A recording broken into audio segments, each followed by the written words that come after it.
기도하고 자, 오늘 교제를 시작하겠습니다. 하나님의 은혜에 감사드립니다. 저희들 사랑하셨기 때문에 우리가 살고 있고 또 이 사랑의 세계를 살고 있습니다. 우리 세상에서 나면서부터 물론 부모의 사랑을 받고 또 많은 사람들의 사랑을 받으면서 저희들 복된 인생을 보낸 부분이 있지만, 그러나 가장 가까운 사람일지라도 그 육신의 지배를 받고 육신의 욕망 때문에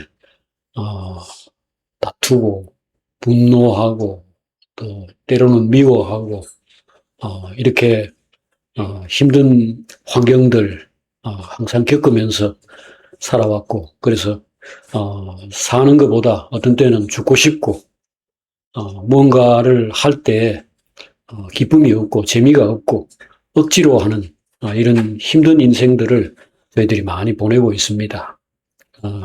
우리 남은 인생, 우리가 앞으로 살아가야 될 인생은 오로지 주 안에서 주님의 그 큰 사랑을 경험하고 또 펼쳐내는 그런 인생이 되기를 원합니다.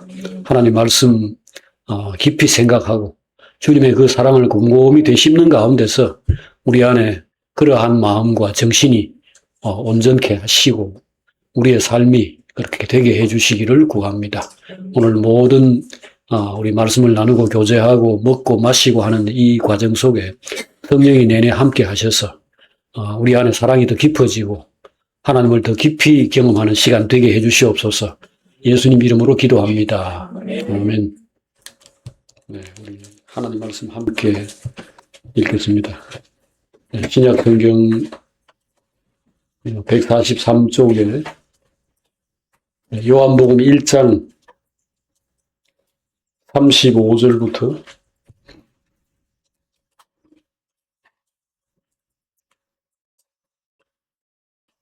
네, 35절부터 51절까지.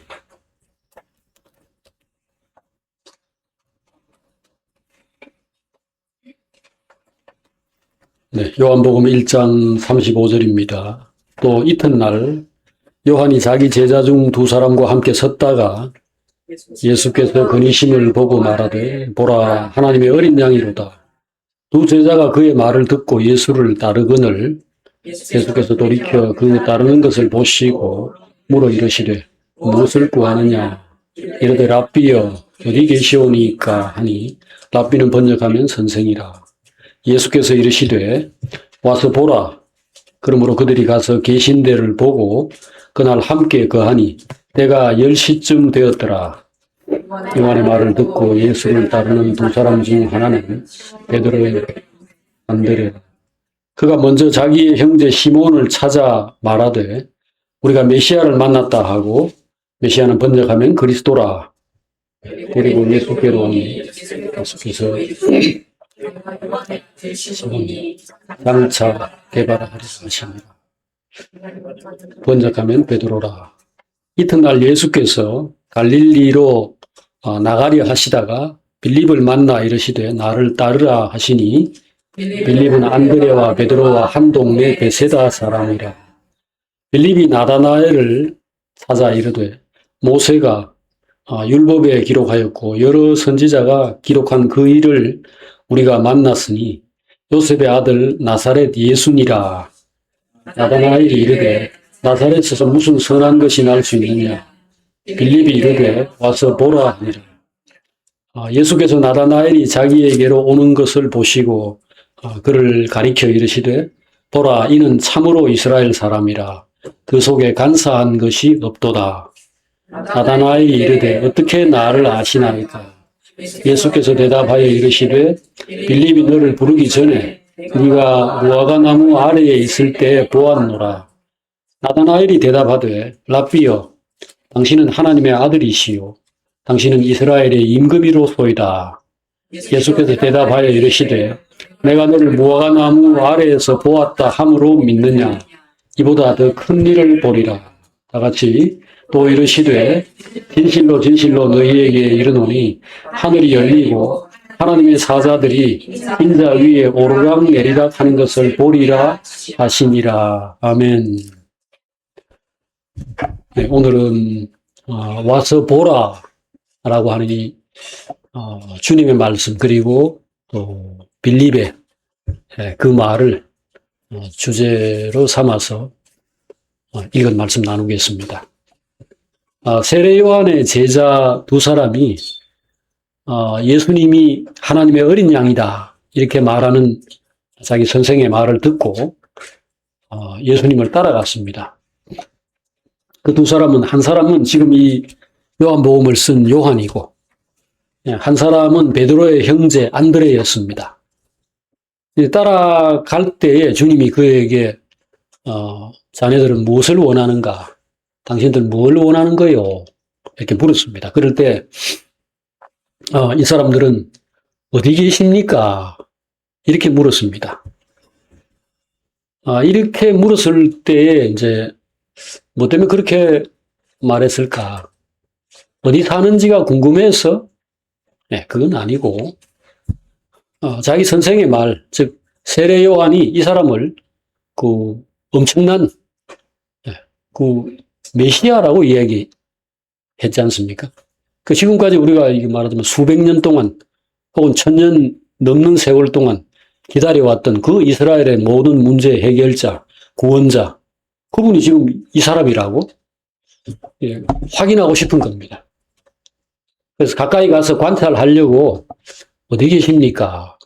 잠깐 길에서 이렇게 대화를 하거나 얼굴 보는 정도로는 안 되고 가보고자 했죠. 그럴 때 주님이 와서 보라, 와보라 이렇게 말씀을 하셨습니다. 갔겠죠. 바로 그 근처에 있었겠죠. 근데 그 시간이 10시다 이렇게 요한이 지금 기록을 하고 있어요. 요한복음은 로마 시간을 아마 이 당시에 로마의 지배를 받고 있었기 때문에 로마 시간을 쓰지 않았을까. 그래서 유대인의 시간 10시는 아침 해 뜨고 난 다음부터 10시간을 계산하면 오후 4시쯤 이렇게 된다고 하는데 그러면 이제 해질 무렵이 되는 거고 아니고 아마 로마 시간으로 하면 10시가 지금 10시입니다. 오전 10시죠. 그래서 이때였다라고 이제 요한이 딱 기억을 하고 있는데 이거는 이제 다른 성경에는 나와 있지 않아요. 마태, 마가, 누가 이런 데는 안 나와 있는데 이 요한복음에 이게 나와 있는데 이 요한이 이 복음서를 쓴 것은 주후 90년 이후라고 짐작이 되고 있습니다. 그러니까 예수님이 살아서 활동하시고 자기가 예수님을 따라다녔던 그때로부터 무려 60년이 지난 다음입니다. 그러니까 이 기억이 희미할 법도 한데 그때 10시였다. 딱 이렇게 말하고 있죠.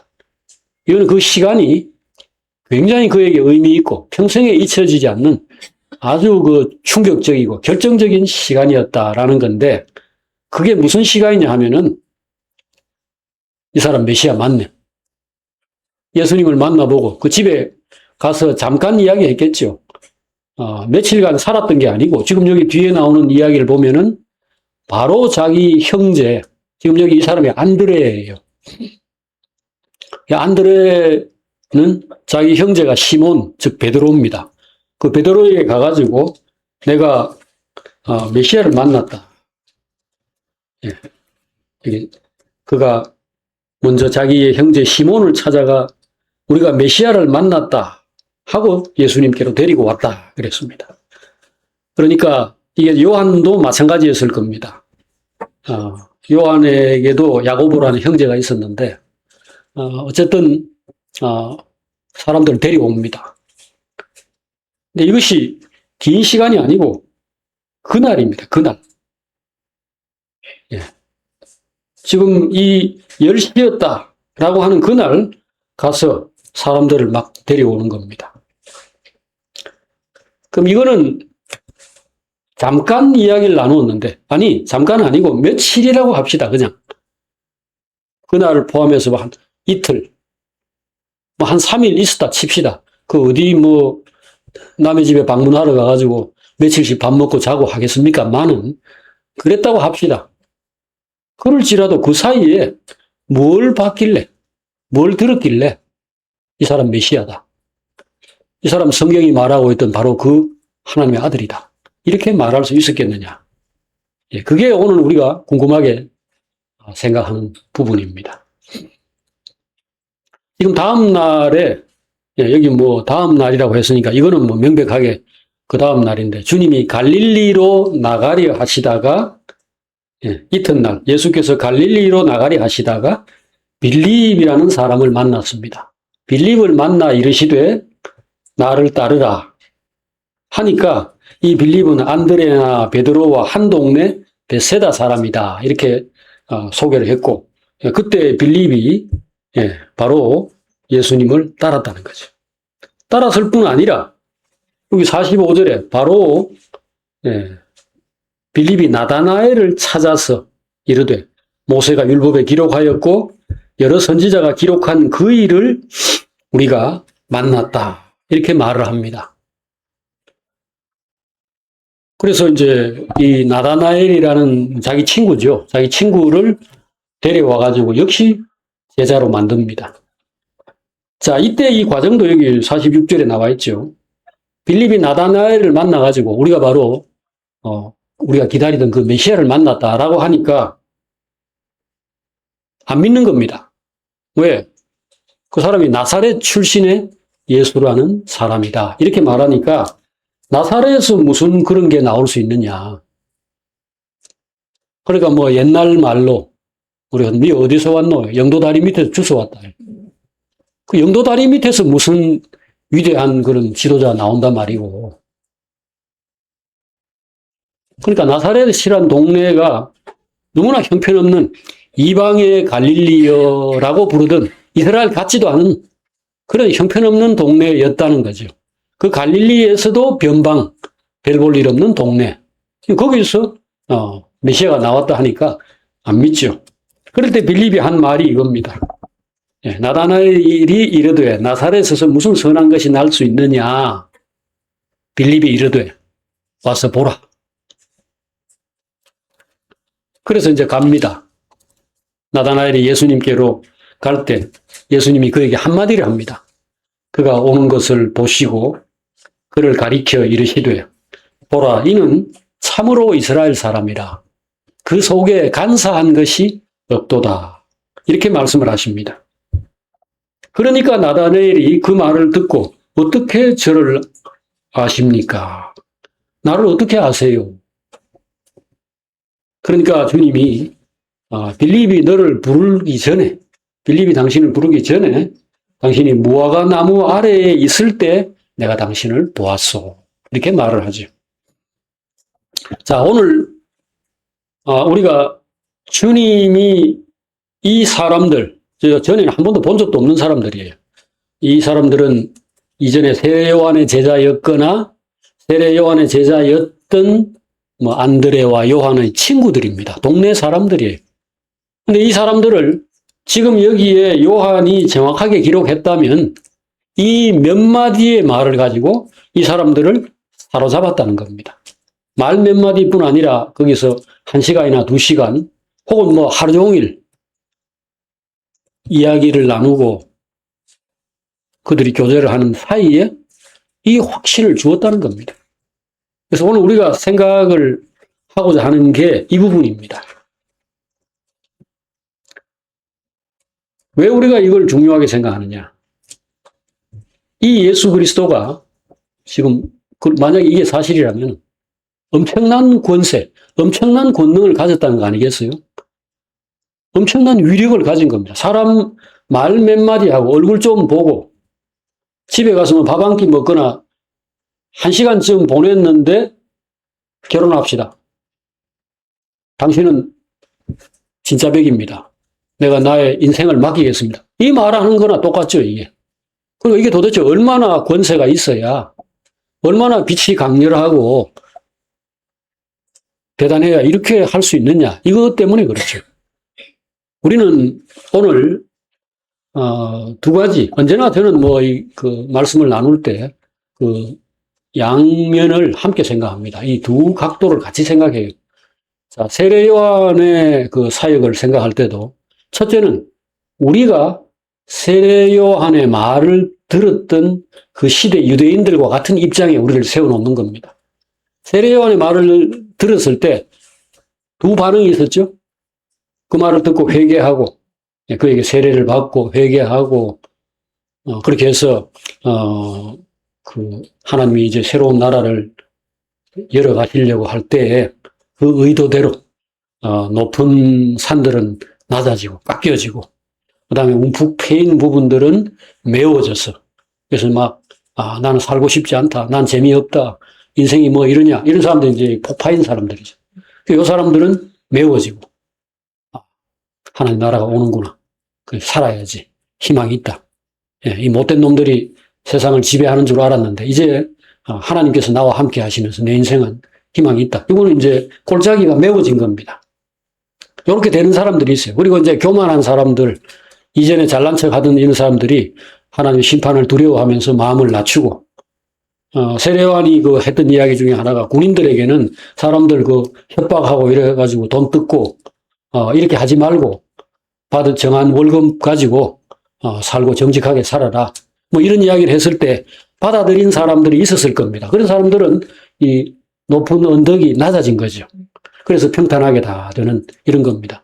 마찬가지로 그렇게 말을 들은 사람들이 있었던 것과 같이 거절한 사람들도 있었습니다.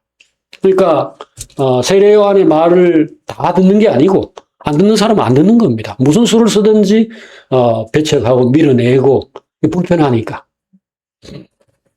그럴 때 우리는 내가 만일 어떤 형제가 나에게 나를 책망하고 나의 수치를 드러내고 나를 이렇게 불편하게 만들 때 내가 어떻게 할 것인가? 이 하나님의 권능을 내가 인정하고 그 앞에 굴복할 것인가?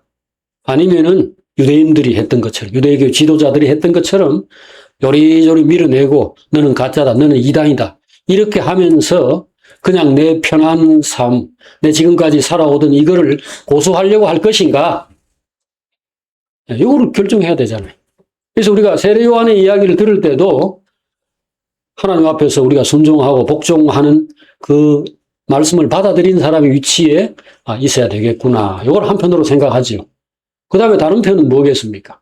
내가 세례 요한처럼 하나님에 의해서 보내심 받은 사람으로서 내가 살아갈 때 첫째는 담대하게 복음을 전해야 될 것이고, 사람 겁내지 말고 이 사람들이 말을 들을 건가 안 들을 건가 신경 쓸 거 없고 그냥 내가 할 수 있는 일을 하면 되는 겁니다.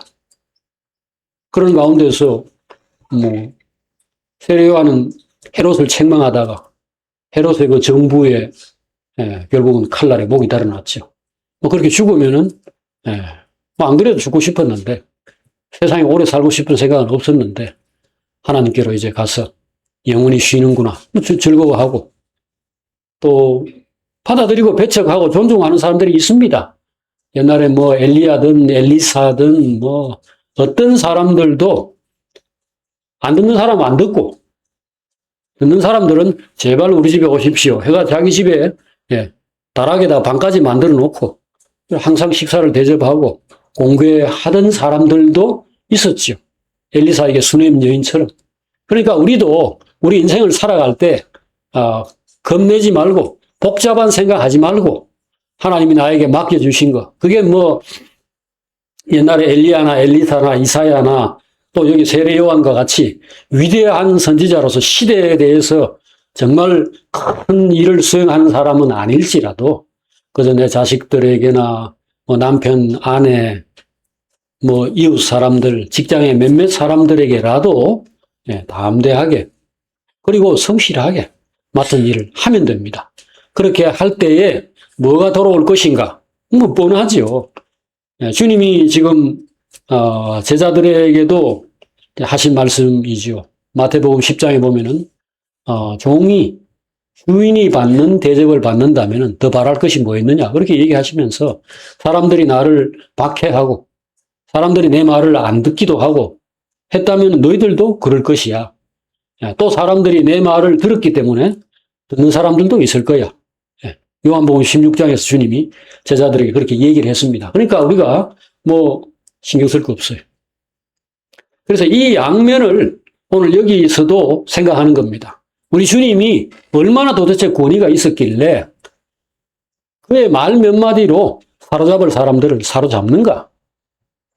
그 사람들 지금 여기서 보통 결정한 게 아니에요. 지금 조금 전에 제가 드린 예가 아마 가장 적절할 것 같은데 선본 자리에서 1시간 만나보고 난 다음에 혼인신고하러 가는 겁니다, 이거. 예. 와서 보라 이랬는데, 딱 가보고는 결혼합시다. 이 권능, 이걸 우리가 오늘 배워야 됩니다. 이게 주님 안에 있다면 그 말은 우리 안에 지금 주님이 살아계시고 역사하시기 때문에 이 권능, 예, 이 권세, 이 놀라운 빛이 우리 안에 있다는 얘기예요. 실은 우리 형제들 안에 그게 있습니다. 제가 다른 사람은 몰라도 저하고 이렇게 같이 여러 시간들 보내고 있는 우리 형제들의 안에 이 빛이 있든지 없든지는 제가 알죠. 그 빛이 완전히 원만해서 이런 빛나는 태양과 같거나 혹은 보름 달덩이 같은 그런 것인지 아니면 초승달 같은 것인지의 판단은 다를 수 있겠지만 저는 형제들 안에 이 빛이 있다는 거, 이 영광이 있고 이 끄는 것이 있다는 것을 알지요. 그러니까 제가 사랑하죠. 우리 형제들은 돈벌이나 무슨 기쁨조, 무슨 심심할 때 시간 때우는 친구, 이런 사람들로 지금 우리 관계를 갖고 있는 것이 아닙니다. 우리의 매력은 사람 좋은 겁니다. 같이 있으면 편하고, 같이 있고 싶고, 이야기할 때 건질 게 있고, 그 1시간 대화를 할 때, 언제 끝나나, 진짜 빨리 좀, 가면 좋겠는데, 그런 사람이면 다음, 그러니까, 뭐라 합니까? 데이터 갔다가 다음 뒤에 애프터입니까? 그거 없지요. 근데 우리는 매주 보고 싶고, 할 수 있다면은, 사실은 매일, 초대교회 성도들이 그렇게 했는데, 매일 모여가지고, 함께 먹고, 함께 기도하고, 그렇게 했습니다. 뭐가 있어서 그럴까요? 안에 생명. 어려운 단어로 말하면 생명이고, 뭔가 죽은 게 있어서 그렇죠. 좋은 게 있어서 그렇죠. 이거는 말장난으로 될 수 있는 게 아닙니다. 이걸 꼬셔가지고, 당신 나를 좋게 생각하고 내 곁에 있으시오. 이래가지고 억지로 무슨 족쇄를 채워가지고 붙들어 놓을 수 있는 관계, 그것이 아니죠. 자, 지금 여기 주님이 나다나엘에게 이야기한 부분에만 보더라도 한 가지 명확한 이야기를 했죠. 내 속에는 간사함이 없다라고 했습니다. 간사함이 없다는 말은 다른 말로 하면 진실한 사람이라는 겁니다. 진실한 사람이란 말은 우물에 가서 내가 또는 샘물에 가가지고 물만 발견했다는 거죠. 다른 걸 발견하면 안 되죠. 우물에서 똥덩어리가 떠다니거나 쥐가 죽어 있거나 이러면은 이것은 간사함이 있는 겁니다. 사람은 하나님의 형상이 하나님의 아들입니다. 하나님의 영이 그 속에 깃들어 있는 존귀한 자입니다. 하나님이 그렇게 만들었고, 그리고 그런 사람 여기에 바로 주님 자신이 그런 사람으로 있죠. 그러니까 유유상종으로 그런 사람 바로 알아봅니다. 해칠한 무덤, 주님께서 유대교 지도자들을 그렇게 책망을 했는데, 외식하는 자들아, 분칠한 자들아, 화장 떡칠한 자들아, 그런 사람이 있고, 그 다음에 여기 진실한 사람이 있는 겁니다. 진실하다는 게 뭐겠습니까? 하나님과 사람을 일단 모든 것의 기준으로 삼아야 됩니다. 하나님 아느냐? 그 속에 온갖 지식이 있고, 모르는 게 없고, 무슨 박사이고, 무슨 사회에, 정말 모든 산전수전 다 겪어봐가지고, 모르는 게 없는 사람이다. 그런데 그 속에 하나님을 모른다. 그 다음에 두 번째, 자기입니다. 사람입니다. 사람을 잘 모르는 것 같아요. 이 부부간에 수십 년을 사는데도 상대를 잘 몰라요. 왜 모르느냐 하면은 본질적인 지식이 없어서 그렇습니다. 그러니까 평생 그 빵 껍데기만 먹던 뭐 아내의 이야기, 뭐 그런 이야기에서 그 나오는 게 뭡니까? 당신은 부드러운 살 먹고 껍데기는 놔주세요. 또는 생선 머리는 엄마가 먹고 살은 아들이 먹을 때 엄마는 머리만 좋아하는 줄 알았다. 이런 것들은 뭘 모르는 겁니까 이게? 사람을 모르는 거죠. 남에게 대접받고 싶은 대로 남을 대접하라. 이것이 바로 그 모든 율법의 근원인 그 진리 중에 진리입니다. 이거는 사람을 알면은 내가 남에게 어떻게 대하고 남들이 나에게 뭘 해주길 원하는지 이건 저절로 아는 것 아닙니까? 내가 생선머리를 좋아하나요? 몇 번 먹어보니까 아니네. 맛없네. 상대는 왜 머리를 달라고 할까?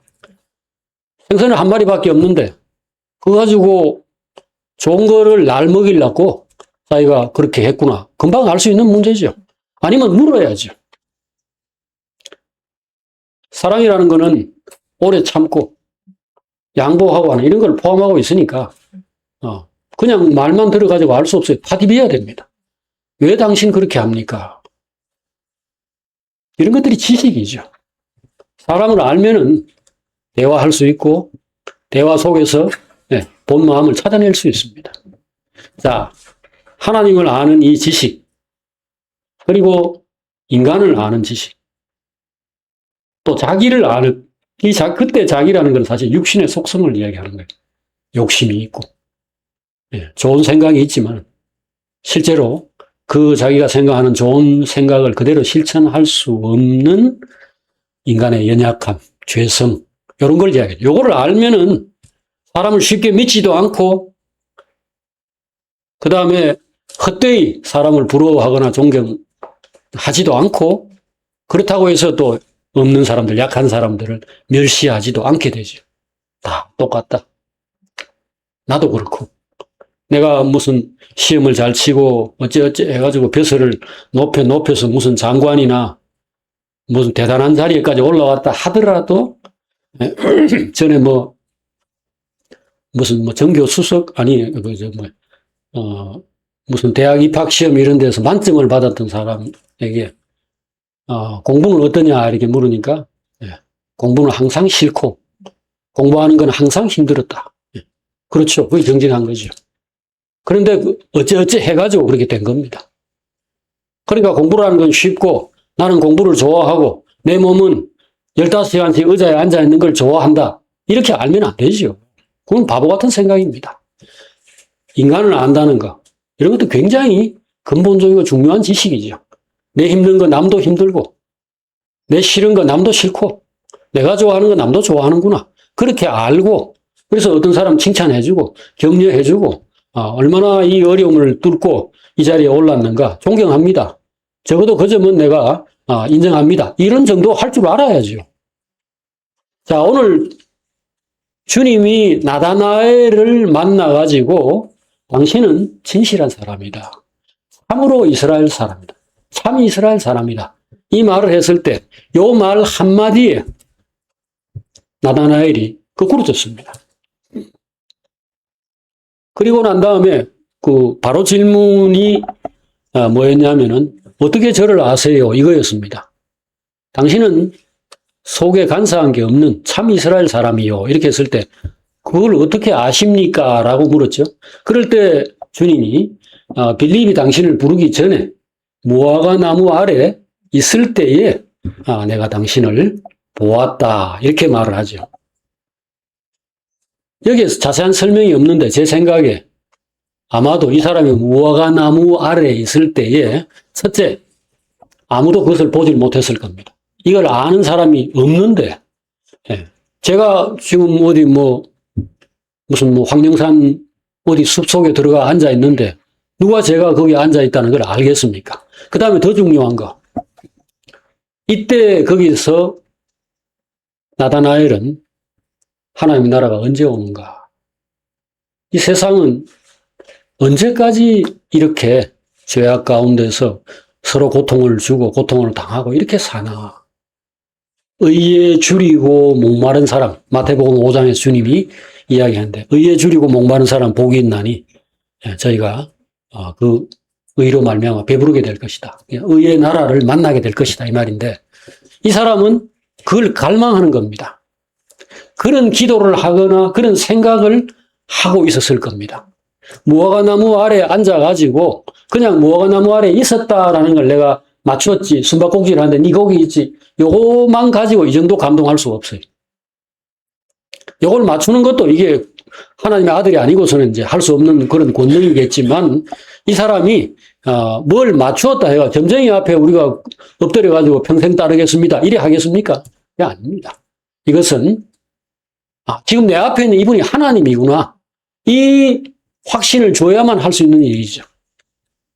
뭘 가지고 그렇게 느꼈겠습니까? 내 마음을 아시는 이 하나님 말고는 이 나의 마음을 아는 사람이 없는데, 지금 내 앞에 나타난 어떤 이가 그걸 바로 알아맞춘 거지. 내가 기다리던 그분이 왔구나. 내가 기도하던 이게 헛되지 않았고, 기다리던 것이 헛되지 않았구나. 지금 여기 빌립이 이야기한 그대로 모세가 율법에 기록하였고, 여러 선지자가 기록한 그 일을 우리가 만났다 할 때, 요셉의 아들 나사렛 예수다 하는 이 말은 더 이상 의미가 없는 겁니다. 그가 뭐 어느 거지, 뭐 어느 무슨 노숙자였을지라도 그게 문제가 아니고, 이 말을 통해서, 이 권능을 통해서 이 사람은 하나님의 아들이구나. 그래서 그가 이야기를 하죠. 당신은 하나님의 아들이요, 당신은 이스라엘의 임금이로소이다. 드디어 이스라엘을 회복하러 오신 이 메시아를 내가 만났구나. 이스라엘의 왕을 내가 만나게 되었구나. 이렇게 된 거죠. 나를 알아준다는 것, 이것만으로도 사실 대단하지요. 누군가가 내 마음을 알아서, 특별히 다른 사람이 잘 알아주지 않는 나의 가치, 나의 선함, 내 속에 뭔가 나만 알고 있고 나만 간직하고 있던 어떤 것, 아직 펼쳐보지 못한 어떤 것을 알아가지고 당신 안에 그것이 있네요. 이렇게 한다면 이건 물론 대단합니다. 그러나 그거를 알아준다고 해서 그것만으로 당신은 하나님의 아들입니다. 이렇게 말할 수는 없어요. 이 주님의 말 속에, 주님의 그 인격 속에, 첫째, 이 나다나엘이 간직하고 있었던 것과 같은 이 하나님을 아는 이 마음, 하나님을 사랑하는 마음, 그리고 그 마음 속에 있던 믿음과 소망을 간파하는 이 눈이 있었기 때문에, 이거는 내가 지금까지 어떤 선생, 나를 뭐 좋아하거나 나를 좋게 봐주는 어떤 이웃 사람들 속에서도 이런 영적 통찰력, 이런 눈, 이런 말을 내가 들은 적이 없다. 이렇게 생각하게 된 겁니다. 이 권능이라는 게, 그러니까 하나님 아니면 도저히 꿰뚫어 볼 수 없는 영적인 통찰력, 사람을 온전히 아는 지식과 지혜, 이런 권능이 어느 정도로 어떻게 역사를 하는가. 이게 지금 여기 나온 몇몇 사람들, 여기 지금 안드레, 베드로, 요한, 빌립, 나다나엘, 이 사람들에게 경험되었을 뿐 아니라 다른 형태로 경험된 것들이 성경에 몇 군데 있습니다. 자, 우선 지금 여기서 베드로가 예수님의 제자가 됐죠? 근데 나중에 이 사람이 진짜 배기로 예수의 제자가 되는, 주님의 제자가 되는 한 계기가 있습니다. 이건 바로 누가복음 5장에 나와 있는데요. 거길 보면은 베드로가 친구들하고 바다에서 고기를 잡는데, 갈릴리 호수에서 고기를 잡는데 밤새도록 그물을 던졌는데 고기를 한 마리도 낚지를 못했어요. 그거 잘 모르시거든요. 저 벽에 지금 제 예, 오른쪽 저 벽에 저 그림, 예, 저게 지금 성경 구절하고, 예, 그 그림까지 나와 있으니까 나중에 잘 보시도록. 근데 주님이 오른편에 그물을 던져라 하니까, 예, 배가 가라앉을 정도로 밤새도록 잡아도 없던 고기가 어디서 나타났는지, 그래가지고 배가, 예, 잠기게 될 정도가 되어가지고 친구들을 막 불러가지고 도와달라고 하는 이 상황이 됐죠. 그때에, 예, 베드로가 지금 여기서 부르심 받았고 따랐던 이 베드로가 보였던 반응이 나옵니다. 자, 누가복음 5장 8절부터 11절에 나오는데 한번 찾아보시죠.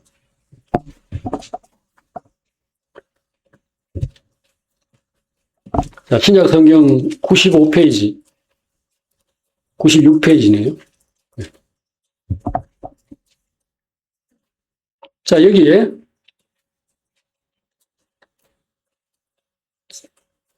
7절부터 읽어보십시다. 자, 누가복음 5장 7절입니다. 이에 다른 배에 있는 동무들에게 손짓하여 와서 도와달라 하니 그들이 와서 두 배의 채움에 잠기게 되었더라. 시몬 베드로가 이를 보고 예수의 무릎 아래에 엎드려 이르되 주여 나를 떠나소서 나는 죄인이로소이다 하니 이는 자기 및 자기와 함께 있는 모든 사람이 복이 잡힌 것으로 말미암아 놀라고 세베대의 아들로서 시몬의 동업자인 야고보와 요한도 놀랐습니다. 예수께서 시몬에게 이르시되 무서워하지 말라. 이제 후로는 네가 사람을 취하리라 하시니 그들이 베드로를 육지에 대고 모든 것을 버려두고 예수를 따르니라. 베드로를 비롯한 지금 이 야고보나 요한이나 이 사람들이 이 자리에서, 예, 아니 예수님이 이렇게 그 고기 잡는데 이렇게 도사일 줄은 몰랐다. 그래서 앞으로 계속 우리 배 타고 다니시오. 이게 아니고 그 자리에 엎드려서, 예, 주님 저를 떠나십시오. 이 말은 이제 더 쉽게 말하면 나는 지금까지 예수님의 제자로서 얼마간 시간이 며칠이었는지 한 달이었는지 그건 모르겠지만 따라다니고 예수님의 제자였어요. 베드로가 현재까지도. 그런데 주님의 그 권능을 다시 한번 확인한 셈이잖아요. 그때 저는 깜이 아닙니다. 저는 주님 같은 분하고 같이 어울려 다니면서 하나님의 나라를 전파하고 놀라운 이런 새 시대를 열어가는 그런 데 적합한 사람이 아닙니다 하고, 이전에는 그냥 주님의 그냥 압도되죠. 그때도 사실은 자격이 있었다는 건 아니고 단지 주님의 이 말씀과 모습 이런 데 압도되어 가지고 어영부영 이렇게 끌려다닌 셈이었는데 지금은 다시 돌아보게 되는 겁니다. 아, 이거 지금 정말 이래도 되는 건가? 그럴 때 주님이 그에게 제대로 알았느냐? 이거죠. 쉽게 말하면. 이제 제대로 보았느냐? 나 진짜다. 내가 하나님의 아들이다. 그러면서 너는 이제부터는 고기 잡는 사람이 아니고 사람을 구원하는 사람이 될 거다. 처음부터 사실은 말해왔던 겁니다. 주님이 제자들을 불렀을 때에, 예, 마태복음 10장에 보면은 이 사람들로 병을 고치고 천국 복음을 전하고 그렇게 해가지고 하나님의 나라를 세워나가는 데 있어서 일꾼으로 쓸 것이라는 것을 처음부터 분명히 이야기했습니다. 베드로는 그걸 알고 예 하지요 뭐 이렇게 따라왔는데 이 권능을 보고서 그 자리에서, 예, 꼬꾸러지는 거죠. 그럴 때 이 사람이, 예, 당장 변화됐죠. 어부 일을 버려버렸어요. 그들이 베드로를 육지에 대고 모든 것을 버려두고 예수를 따르니라. 한 집에 살아도 일이 되는 사람 되고 안 되는 사람 안 됩니다. 예. 예수님의 형제들도 이때 예수를 안 믿었는데요. 한동안, 오랫동안, 몇 년 동안 안 믿었어요. 그러니까 이것은, 첫째는 주님이 가진 이 놀라운 권능, 놀라운 영적 통찰력과 사람을 감화시키는 힘, 이게 우선이고, 두 번째는 하나님께서 그거를 알아보고 받아들이게끔 그 사람들 안에서 작업하신, 예, 이 은혜라 할까요? 하나님이 사람들의 마음을 이렇게 갈아서 부드럽게 만든 이게 된 사람들만 이거를 알아보고 따르는 거죠. 이 역도 하나 나와 있습니다. 이것에 반대되는 어떤 상황, 거기서도 놀라운, 결국은 이 권능은 참 거부할 수 없구나 하는 것을 느낄 수 있는 부분이 있는데, 이건 바로 예수님께서 자기를 팔려고 하는 자기의 제자, 12제자 중에 한 사람인 가룟 유다가 자기를 팔려고 했지 않습니까? 그 사람이 왜 팔려고 했는가 하는 것은 뭐 따로 우리가 충분히 시간을 가지고 생각을 할 일이고, 전에도 몇 번 나누었는 건데, 간단히 말씀드리면은 가룟 유다는 예수님이 위대한 구원자라는 것을 알았습니다. 믿었습니다. 왜냐하면 그 기적들을 따라다니며 3년간 지켜보았으니까요. 그런데 마지막에 팔았잖아요. 이 초기에 잘 몰랐을 때 팔은 게 아니고 마지막에 배신하고 팔았다는 거예요. 왜 그랬느냐? 자기 뜻대로 되지 않았기 때문입니다. 이 사람의 뜻은 뭐냐면 이스라엘 나라를 로마로부터 해방시키거나 민중들이 불쌍한 생활을 하고 있는 건데, 이거를 어떻게든지 변화시켜가지고 세상을 한번 이렇게 변화시키겠다 하는 야망을 가지고 있는 겁니다. 좋은 생각이죠. 돈 욕심만 가졌던 사람은 분명히 아닙니다. 그런데 예수님이 그쪽으로 안 가는 겁니다. 그쪽으로 안 가니까 심지어 세례 요한조차도 감옥에서 제자를 보내가지고 당신이 진짜 그리스도가 맞습니까? 라고 물었습니다. 놀라운 일이죠. 왜? 정치적인 변화가 전혀 일어나지 않으니까. 세상이 전혀 바뀌지 않으니까. 이스라엘 안에서 뭔가 큰 변화의 움직임이 전혀 없는 겁니다. 왜? 사람의 심령을 공략하고 계셨으니까. 주님은 말씀을 통하여서 사람들의 마음에 씨를 뿌리고, 이것도 또 한참 걸리는 거예요. 심지어 예수님의 12제자조차 이 꼴인데, 12제자가 예수님이 십자가에 못 박힐 때까지 다 도망가고 없어요. 근데 그게 실패인가? 아니라는 겁니다. 소경의 눈을 뜨게 만들고 귀신이 쫓겨나가고 안전뱅이가 일어선다. 그럼 이게 뭡니까? 변화죠. 회복이죠. 그런데 여러분, 소경이 눈을 뜨면 그 사람이 갑자기 천사가 됩니까? 안전뱅이가 일어서면 그 사람이 갑자기 부자가 됩니까? 어떤 인생을 한번 놓고 생각해 보세요. 똑똑하고 유능하고 생각이 바르고 몸 건강하고 사회적으로 사람 노릇하면서 제대로 산다. 이런 걸 우리가 표준이라고 합시다. 그런데 방금까지 소경 맹인이어가지고 거지 구걸하던 사람이 주님이 눈을 나서가지고 눈을 떴다. 된 건 뭐 있습니까? 눈 뜬 것밖에 없어요. 그 다음에 이 사람이 뭐 검정고시를 치든지, 뭐 집에서 뭐 책을 읽든지 해가지고 예를 들어서 지식이 풍부하고, 그 사회적으로 원만한 이런 어떤 지도자가 된다. 갈 길이 멀죠. 시작에 불과한 겁니다. 그런데 주님은 병을 고치거나 빵을 나눠주시거나 하는 이런 일을 포함해서 모든 일을 씨 뿌리는 작업으로, 생명을 회복시키는 작업으로 시작한 겁니다. 그런데 가룟 유다가 보기에, 혹은 어떤 사람들이 보기에 도대체 뭐가 벌어지지? 로마 황제는 그대로 있고 헤로드 왕은 그대로 있고 저 교활하고 위선적인 지도자들은 그대로 있고 아무것도 변화가 없잖아요. 3년씩이나 활동을 했는데, 유대인들이 예수님이 예루살렘으로 들어올 때 나귀를 타고 뭐 이렇게 쫄랑쫄랑 들어오긴 했지만 막 이 나무가지를 흔들면서 막 우리를 구원하세요, 막 우리의 왕이 돼주세요 하면서 막 환영했죠. 근데 들어와가지고 잡혀서 사형을 당하게 되는 걸 볼 때 분노가, 이 배신감, 말도 못하는 거예요. 그래서 예수님에게 모두 돌팔매를 던지면서 바라바를 풀어주고 예수를 죽이라 하고 막 소리를 친 거죠. 자, 그런데 중요한 것은 그렇게 실망을 해가지고 예수님을 유대인들을 지도자들의 손에 넘겨주면 예수님께서 분노와 가운데서 감히 나를 묶어서 나를 때려 하면서 그때 드디어 이스라엘을 회복하는 큰 어떤 역사를 시작하지 않을까 생각을 하고 예수님을 넘겨준 겁니다. 그때 넘겨준 값이 얼마인 줄 아세요? 은 30이라 그랬습니다. 은 30개는 노예 한 사람의 몸값입니다. 예수님 같은 거물을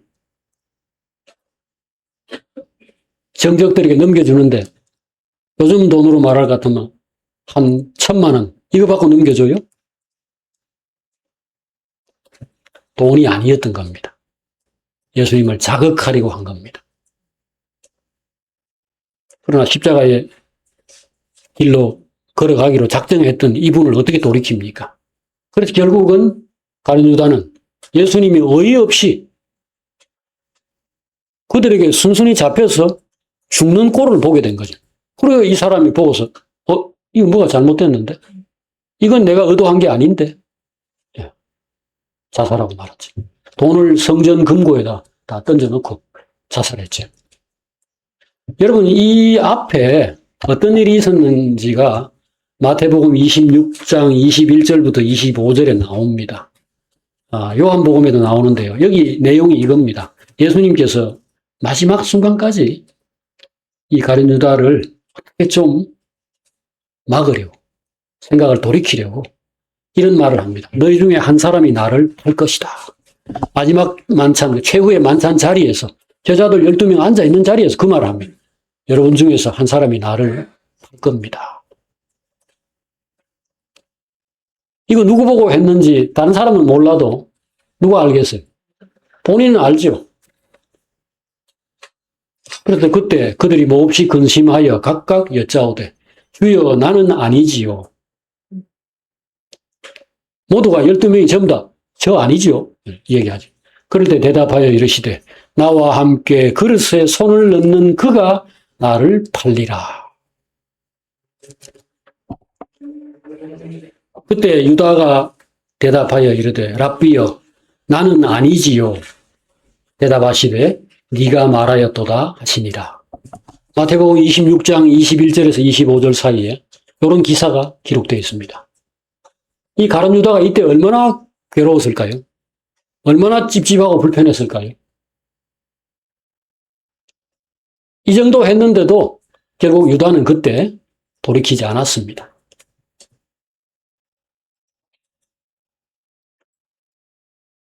그러면은 주님의 이 놀라운 통찰력과 권능을 그 다 알고 있다는 걸 지금 확인한 건데 무시한 건가요?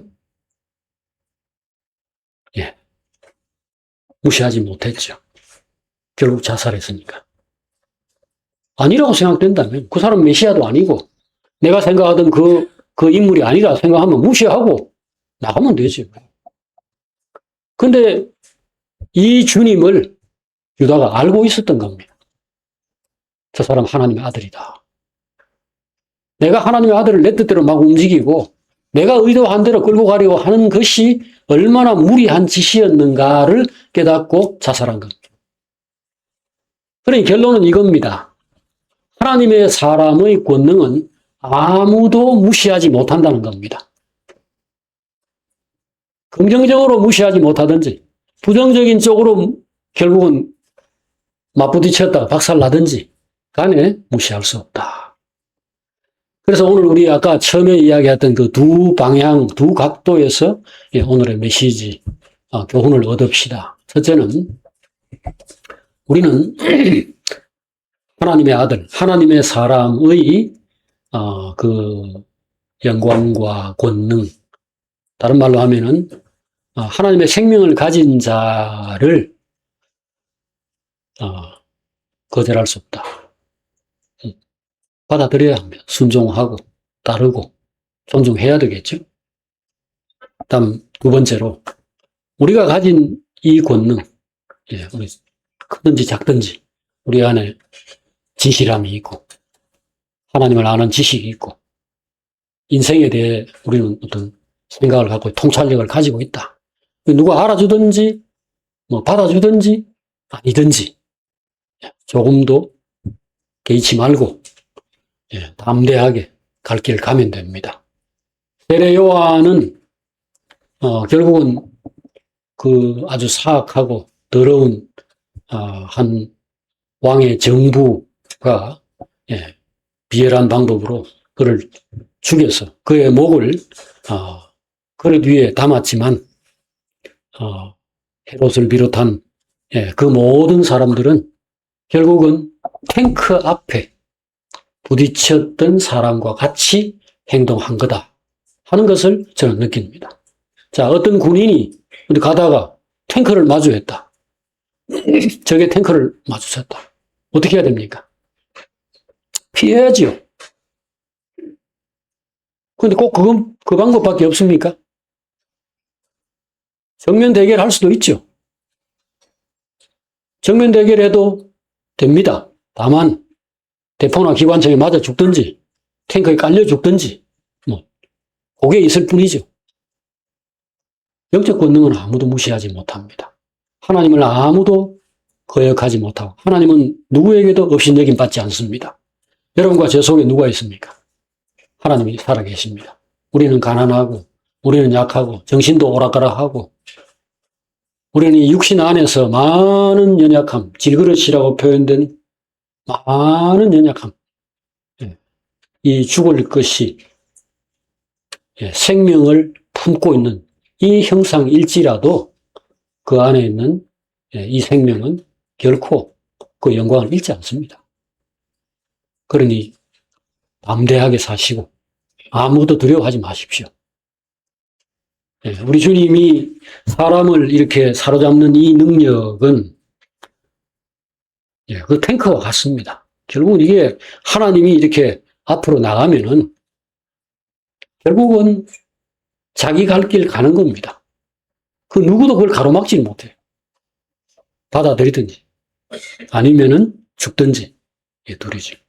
여기에 지금 베드로나 빌립, 나다나엘, 요한, 안드레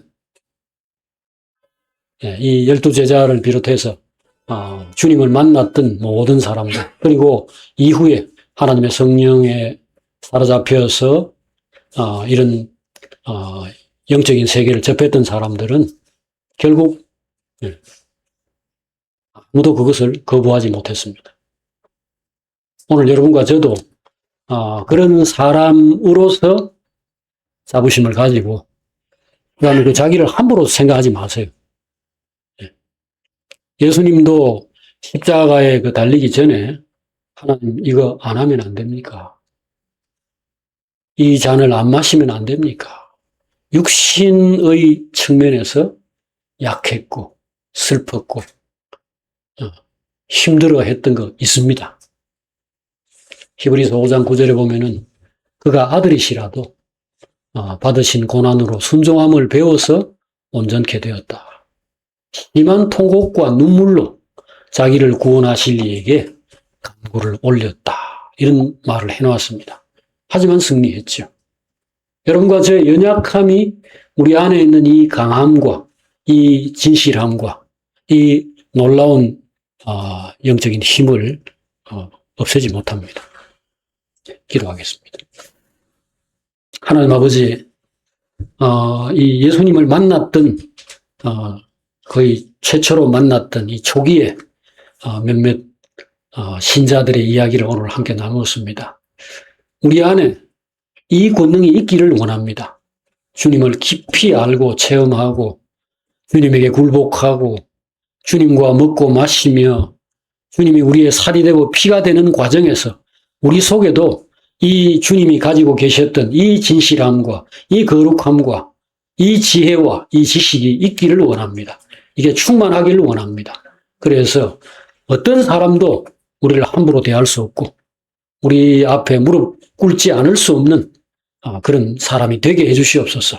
만물을 다스리는 이 권세를 주님이 우리에게 주셨으니 우리가 이것을 구사하고 이걸 통해서 하나님의 영광을 나타내기를 원합니다.